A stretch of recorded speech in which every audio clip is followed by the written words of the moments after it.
So what's up, kamusta? Ayos ba tayo dyan? So nandito ulit tayo sa may Rusi, Plaridel branch para sa update natin at meron tayong nakita ng mga bagong kulay ngayon. Ano nga ba to? Ito yung Rusi Flame 150 Carb Type. So umpisa na natin yung walk around para dito at baka ito yung mga trip nyong kulay. At least mapakita ko sa inyo at mabigyan ko kayo ng idea kung ano nga ba yung mga color variant na nilabas ni Rusi dito sa Flame 150 na Carb Type. So umpisa na natin. Ayos na ayos siya. Don't wait up, I've been working hard every day, living dreams for a pay stub, yeah straight up. 5 years later, like I said, I would make it on my way up. It's all up, coming from the nation, laid a foundation, true stuff, yeah too tough.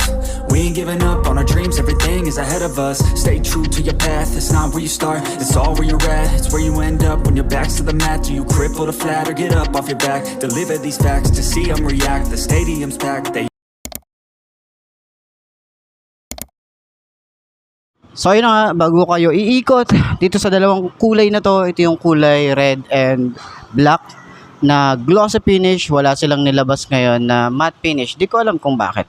Pero ayun na nga yung presyo. Papakita ko na lang sa screen kung magkano nga ba yung cash, down payment at installment. And syempre meron tayong rebate para sa dalawang to. Ayan.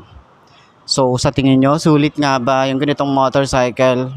Marami pa rin naghahanap ng mga carb type na maangas yung datingan kasi hindi naman talaga lahat is gusto ng FI. Hindi rin naman lahat gusto ng carb type. So at least ang ginawa ni Rusi dito ay may option tayo na mamili, no? Na at least siguro naisip ni Rusi na baka yung iba ayaw ng FI kaya hindi masyadong bumibili yung iba. Yung iba naman gusto ng carb type kasi nga mas low yung maintenance, 'di ba? Tapos mas magandang i-upgrade, mas madali siyang kalikutin, mas alam ng tao. Yung maintenance niya is hindi siya ganun ka-pricey. 'Di ba? So ayun na nga, ikutan natin para at least mabigyan ko kayo ng idea kung ano nga ba ang meron dito. Let's go. Yung kanilang headlight, taillight is lahat ng ilaw nito ay naka-LED na.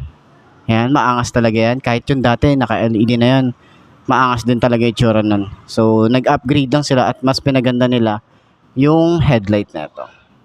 Ano yung mas trip nyong kulay? Meron sila rito. So, last time meron na tayong kulay yellow. Napakita ko na sa inyo yun. Tapos ngayon, pakita ko muna sa inyo yung mga kulay na iba pa. Katulad nitong black. Ito naman, yung kulay red. Sa tingin nyo, ano ang mas trip nyo sa mga motorcycle nito? Meron din dito na cyan color. So, ito yung unang-una nating na-vlog sa Malolos. Ayan, meron tayo ritong cyan color. Yan yung itsura niya. Ito maganda eh. So, sana si Sparkle 150i magkaroon ng cyan color. Tapos yellow. Wala silang yellow dito eh. Wala rin black. Wala akong nakitang black na ito.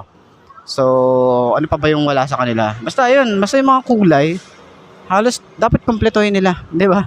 So, sa tingin nyo, ano yung mas trip nyo? Itong kulay, cyan, yellow, yung black, yung red, or yung gray. Yan, kompleto sila rito ng mga color variant nitong Flame 150 na carb type.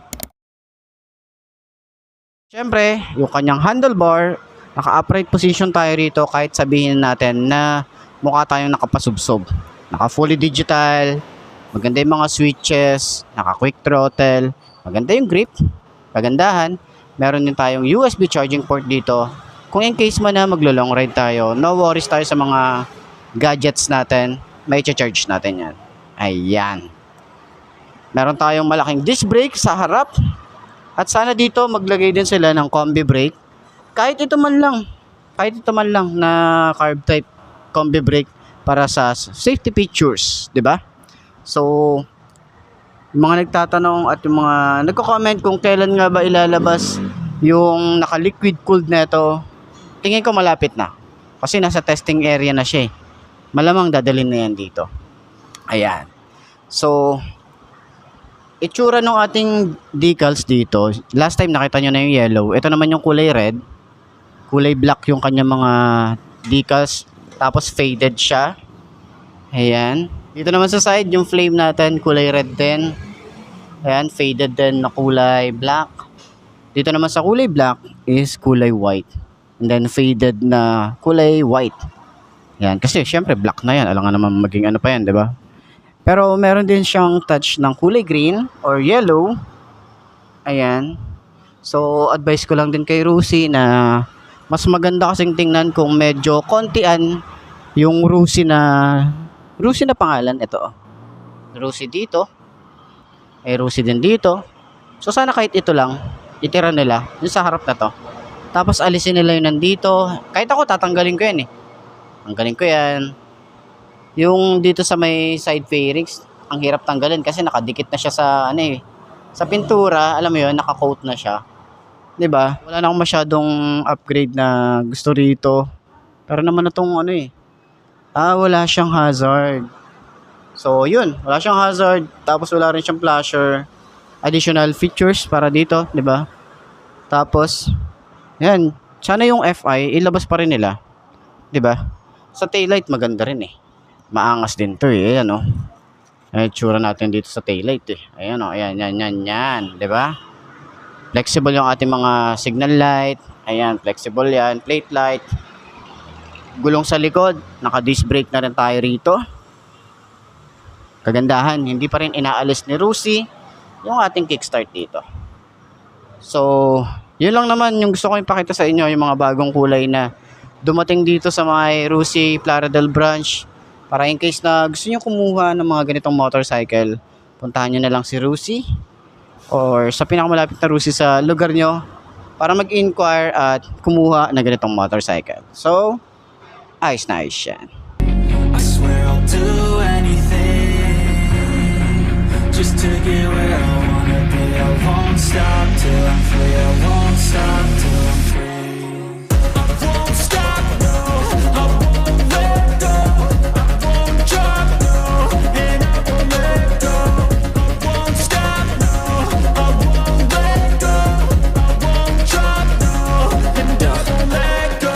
It's automatic, I'm always getting after it. If you ain't working, I don't understand what's happening. There's not enough time just to be imagining. You gotta take some action towards practicing. I know it's not easy, but you gotta get out there. Make your own meaning, can't afford to have doubts. They'll interrupt dreaming, I just wanna look out there. The crowd all screaming, I wanna change everything. So, yun na nga mga best, no? Ito na ba ang motor na mabagi sa'yo? Kung ito na nga ay marka mo na at mag-subscribe ka na sa aking YouTube channel, i-click mo na rin yung notification bell para updated ka sa lahat ng videos na upload natin dito araw-araw. So, laging tatandaan, wala sa brand ng motor ang itatagal yan, kundi na sa pag-aalaga mo yan. Tatagal yan, ayos na ayos yan. So, kita ka na lang ulit tayo bukas. I'm Mark D. Ciao. Maraming salamat sa inyo. Tabush. Haha.